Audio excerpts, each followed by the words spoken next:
ऐसे राम के नामकरण की, चारों भाइयों के नामकरण की लीला आती है। गुरुदेव वशिष्ठ की आंखें छलछला आईं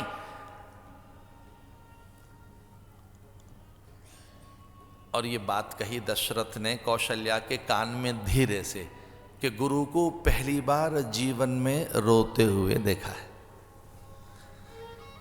मेरे गुरु इतने गंभीर, शांत, प्रशांत, स्थिर, उनकी रितम भरा प्रज्ञा, उनकी ब्रह्मरिता, एक अजेय पुरुष मेरा गुरु। आंखें छलछलाएं उनकी।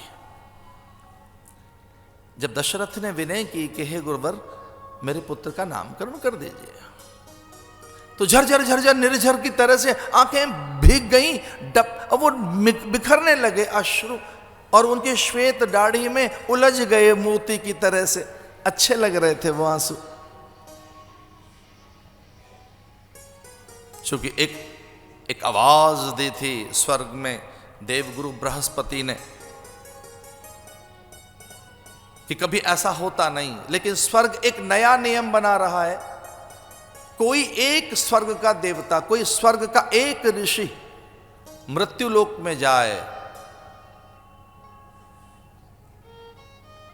इक्ष्वाकु वंश परंपरा के प्रतापी सम्राटों का वो गुरु बने। कवि, सुदुम्न, सरयाति, नभग, नाभाग, अम्बरीश, हरिश्चंद्र, खटवांग, दीर्घतमा, दीर्घबाहु, अज और दशरथ का गुरु बने। तो वशिष्ठ ने कहा मैं जाऊंगा। तो सभी ऋषियों ने कहा ऐसा आपको क्या दिखा कि आप धरती पर जाने के लिए तैयार हो गए, मृत्युलोक में जहां प्राय कष्ट हैं, जहां केवल कष्ट ही कष्ट हैं।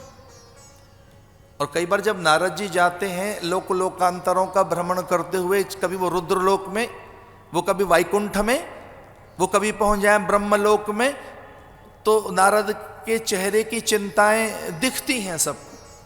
और कई बार भगवान पूछ लेते हैं, अरे नारद बड़े चिंतित और व्यथित दिखाई दे रहे हो, कहां से चलकर आए हो?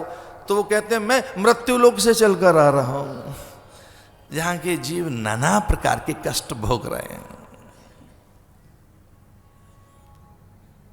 देवताओं ने कहा कि वहां जाओगे मृत्युलोक में, और ये सच है, ये मृत्युलोक ही तो है।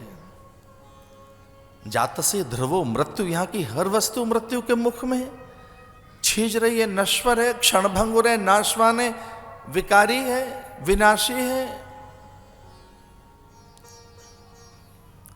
देवगुरु बृहस्पति की आज्ञा पाकर वशिष्ठ चल पड़े, लेकिन ऋषियों ने पूछा था कि ऐसा वहां क्या मिल जाएगा कि गदगद होकर जा रहे हैं, आप प्रसन्नता के साथ जा रहे हैं?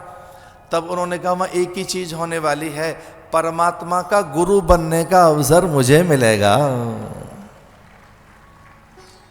उनके नामकरण का, यज्ञोपवीत का, उन्हें अध्ययन कराने का अवसर मुझे मिलेगा।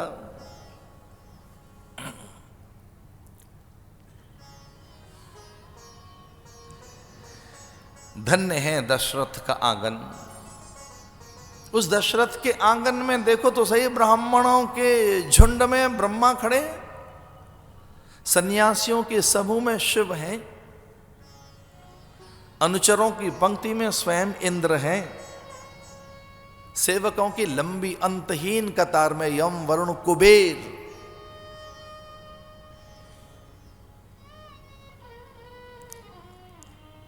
वशिष्ठ की आंखें छलछलाई वो दृश्य देखकर कि नामकरण के आनंद के लिए सन्यासियों के समूह में शिव खड़े, ब्राह्मणों की पंक्ति में ब्रह्मा जी खड़े हैं, अनुचरों की पंक्ति में इंद्र आदिक हैं, और यज्ञ पत्नियां, सुरबालाएं, अप्सराएं, रमा, ब्रह्माणी, रुद्राणी, अनुचरियों का, दासियों का, किंकरियों का वेश बनाकर खड़ी हैं। वो देखना चाहती हैं कि नामकरण में परमात्मा का क्या नाम रखा जाएगा, क्या नाम रखेंगे गुरुदेव। आंखें छलछलाएं ये दृश्य देखकर। और ऐसा तब होता है कि जब किसी पंडित का पांडित्य सिद्ध हो जाए, और पंडित का पांडित्य तभी सिद्ध माना जा सकता है जब उसे परमात्मा के दर्शन हो। किसी साधु का सन्यास या उसकी संन्यास्तता या उसकी साधुता तभी सिद्ध मानी जा सकती है जब उसे सच्चिदानंद के दर्शन हो, और किसी वैराग्य का वैराग्य तभी फलीभूत माना जाए जब उसे ब्रह्मानुभूति हो, संप्रदाय बन जाए, जय जयकार होने लगे, अनुयायियों की भीड़ खड़ी हो जाए। कुछ लोग तो अपना मानने लगते हैं उनको, कुछ अज्ञानता में तो कुछ लोग ऐसा भी कहने लगते हैं कि देखो लोक संग्रह हमारा, हमारी भीड़ तो देखो, हमारे अनुयायियों की भीड़ देखो।